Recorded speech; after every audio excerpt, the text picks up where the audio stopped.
Hello guys, അപ്പോൾ തുടങ്ങാം. This is ബൊഗ്വേ ചാനൽ. വൃഷഭ നന്ദകിഷോർ സംവിധാനം ചെയ്ത് പ്രധാന വേഷത്തിലായി ദ ഗോഡ് ഓഫ് ആക്ടിങ് മോഹൻലാലിനെ വെച്ച് ചെയ്ത ഒരു തെലുങ്ക് ആൻഡ് മലയാളത്തിൽ റിലീസ് ചെയ്ത ഒരു ചിത്രമാണ് വൃഷഭ. ഇന്നലെ ക്രിസ്മസ് ഡിസംബർ 25-നാണ് റിലീസ് ചെയ്തിട്ടുള്ളത്. അപ്പോൾ ആ സിനിമയിലെ ഒരു സോങ് ആണ് നമ്മളിന്ന് റിയാക്ട് ചെയ്യാൻ പോകുന്നത്. താണ്ഡവം സോങ് അവർ റിലീസ് ചെയ്തിട്ടുണ്ട് ഇപ്പോൾ. അപ്പോൾ അതിൻ്റെ വീഡിയോ സോങ് ആണ് നമ്മളിന്ന് റിയാക്ട് ചെയ്യാൻ പോകുന്നത്. സോങ്ങിനെ കുറിച്ച് പറയുന്നതിന് മുമ്പ് സിനിമയെക്കുറിച്ച് പറയാം. സിനിമ എന്താണ് ഏതാണെന്ന് ഞാൻ ഇന്നത്തെ റിവ്യൂവിൽ പറഞ്ഞിട്ടുണ്ട്. അപ്പോൾ എൻ്റെ റിവ്യൂ കൂടെ ഒന്ന് കണ്ടു നോക്ക്. ആൻഡ് ഇതുവരെ എൻ്റെ ചാനൽ സബ്സ്ക്രൈബ് ചെയ്യാത്തവരാണെങ്കിൽ മറക്കാതെ സബ്സ്ക്രൈബ് ചെയ്തോ, ഫ്രണ്ട്സുമായിട്ട് റെക്കമെൻഡ് ചെയ്തോ. ഇനി പാട്ട് എങ്ങനെയാണെന്ന് നോക്കാം. കണക്ട്. സാംസിയസ് ആണ് മ്യൂസിക്. Complete actor Mohanlal. ഓ, ഈ ഒരു വില്ലൻ.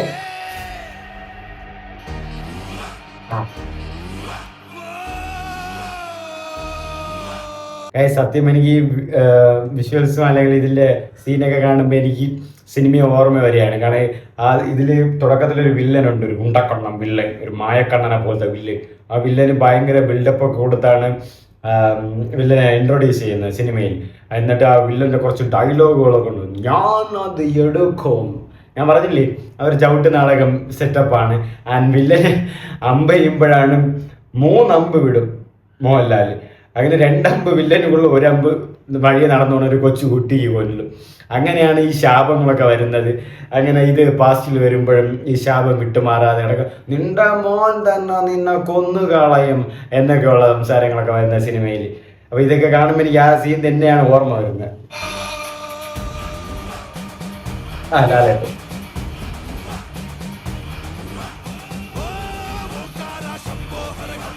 ഒരു ഫൈറ്റ് ഉണ്ട്. ഓ, ഈ ഫൈറ്റ് പറയണ്ട ഗൈസ്, ഒരു ഡംപി ഫൈറ്റ്.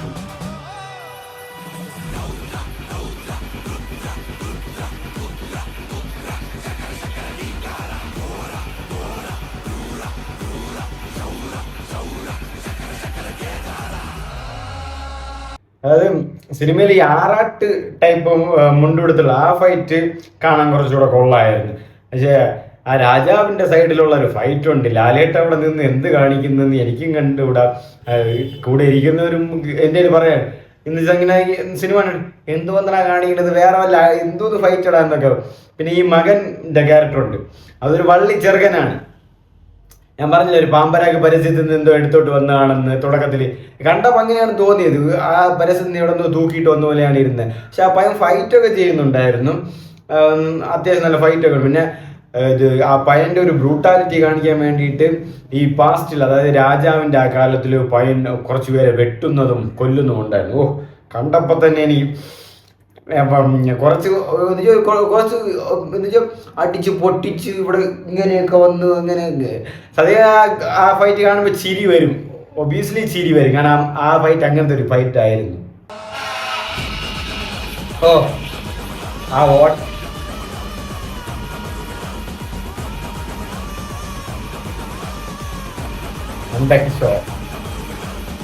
ഇതാണ് ക്ലൈമാക്സിൽ വരുന്നത്. In cinemas world. അതായത് ആ കൈലാസനാഥൻ സെറ്റപ്പ് ഇല്ലേ, അതാണ് ക്ലൈമാക്സിൽ വരുന്നത്. കൈലാസനാഥൻ ഇങ്ങനെ, അതായത് ഇവരുടെ ആ ഒരു ശാപം മാറ്റാൻ വേണ്ടിയിട്ട് ഇങ്ങനെ മോഹൻലാൽ ഇങ്ങനെ പ്രാർത്ഥിച്ചുകൊണ്ടിരിക്കുമ്പോൾ കൈലാസനാഥ അവിടെ നിന്ന് ഇങ്ങനെ ആകാശത്ത് ആ സീൻ, ഇപ്പോൾ നിങ്ങൾ ആ വീഡിയോയിൽ കണ്ട ആ സീനൊക്കെ വരും. എന്നിട്ട് ആ കൈലാസനാഥൻ ശിവൻ അങ്ങനെ ഒരാളാണ്. അപ്പോൾ എന്നിട്ട് അവിടെ ഇരിക്കുന്ന ആ ബിംബത്തിന്ന് എന്താ പറയുക, ശൂലം ഉണ്ടല്ലോ, അത് വന്ന് വില്ലനെ ഇങ്ങനെ കുത്തും. കണ്ട, ഇതാണ് പ്രാർത്ഥിച്ച് അങ്ങനത്തെ ഒരു ഫാൻറ്റസി ടൈപ്പാണ് പടം മുഴുവൻ. പടം വേറെ ലെവൽ കൊണപ്പടം, പാൻ ഇന്ത്യൻ ദുരന്ത പടം. ഒന്നുമില്ല കേസ്.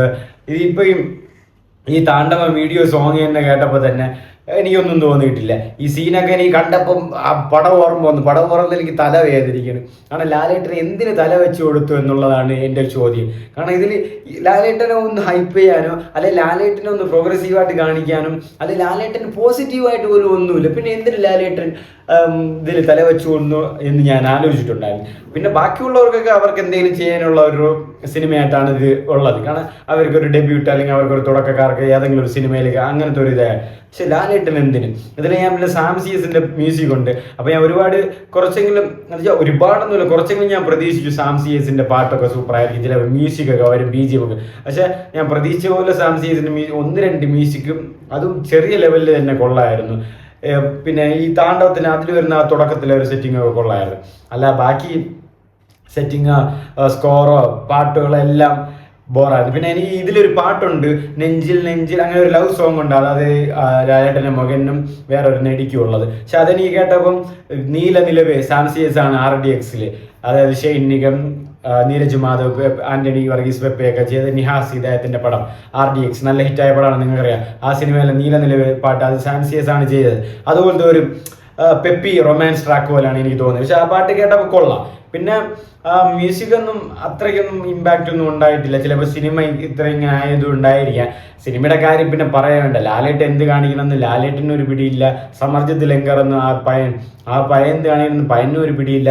ഇതിൽ വേറെ ഒരു പുനർജന്മത്തിലെ ഒരു റാണി എന്ന് പറഞ്ഞ ലാലേട്ടൻ്റെ ഭാര്യ ഈ ജന്മത്തിൽ വരും, അതായത് ഫ്യൂച്ചറിൽ വരും. ആ ഭാര്യയെ കാണുമ്പോഴാണ് ഈ മോന് മറ്റേ ഇത് എല്ലാവർക്കും നടിമാരെ കാണുമ്പോൾ പ്രേമം തോന്നൂല, അതുപോലെ ഈ അമ്മയെ പാസ്റ്റിലെ അമ്മയെ കാണുമ്പോഴാണ് മോന് മറ്റേ വെറി വരുന്നത്, ദേഷ്യം വരും. അതായത് എൻ്റെ അമ്മയെ കൊന്നതിന് കാരണം നീയാണ്. അമ്മയെ കാണുമ്പോഴാണ് പുനർജന്മം ഓർമ്മ വരുന്നത്. ആ അമ്മയെ കണ്ടില്ലെങ്കിൽ ഇതുവരെ ഇതൊന്നും നടക്കൂലാണ്. അതിലൊരു പുഴുത്ത ഇൻ്റർവെല്ലും കൂടെ അടിച്ച് കേൾക്കും. ഇൻ്റർവെല്ലായപ്പോഴേക്കും എല്ലാവരും ചിരിച്ചുകൊണ്ടിരിക്കും, എന്തിന് ഈ ഇൻ്റർവെല്ലെന്ന്. അങ്ങനത്തെ ഒരു സിനിമയായിരുന്നു. പിന്നെ VFX ഒക്കെ വൻ ശോകം, എഡിറ്റിങ് ഒന്നുമില്ല, സിനിമാറ്റോഗ്രാഫി എല്ലാം വൻ ശോകം, ഒന്നുമില്ല. പിന്നെ ഇവർ പിന്നെ ഈ കൊട്ടാരങ്ങളൊക്കെ ഇപ്പം എങ്ങനെ വന്നാലും നമുക്ക് എന്തൊക്കെ വന്നാലും ബാഹുബലിയുടെ ഓർമ്മ വരും. അതുപോലെ കാണുമ്പോൾ ഒരു ബെഞ്ച് മാർക്ക് ബാഹുബലി സെറ്റ് ചെയ്ത് വെച്ചിട്ടുള്ളതുകൊണ്ട് എന്തൊക്കെ വന്നാലും നമുക്ക് അതൊരു സാറ്റിസ്ഫാക്ഷൻ ആകാൻ പറ്റില്ല. അതുപോലെ തന്നെയാണ് ഇതിലും. എനിക്ക് കൊള്ളാം, പക്ഷെ എനിക്ക് വലിയ സാറ്റിസ്ഫാക്ഷൻ ഒന്നും ആയിട്ടൊന്നുമില്ല. പിന്നെ രാജാവിൻ്റെ വേഷമായിട്ട് ലാലേട്ടൻ വരുന്നത് എന്തിനാണ് ഏതിനാണെന്ന് വരെ ഞാൻ ആലോചിച്ചിട്ടുണ്ട്. ഇങ്ങനത്തെ ഒരു മുടി, ഒരു പൊട്ട് കൂട്ടി ഇങ്ങനെ 2 മുടി വിഗും കിടക്കും. എൻ്റെ പൊന്നെ ചിരിച്ച് എൻ്റെ ഊപ്പാട് പോയി. ഈ ഇടയ്ക്ക് കുറച്ച് ട്രോളൊക്കെ വന്നിട്ടുണ്ടായിരുന്നു, വെട്ടിയിട്ട വൃഷഭത്തണ്ട്, വാനത്തിലേക്ക് കീറിപ്പോയി, അങ്ങനെയൊക്കെ കുറേ ട്രോളൊക്കെ ഉണ്ടായിരുന്നു.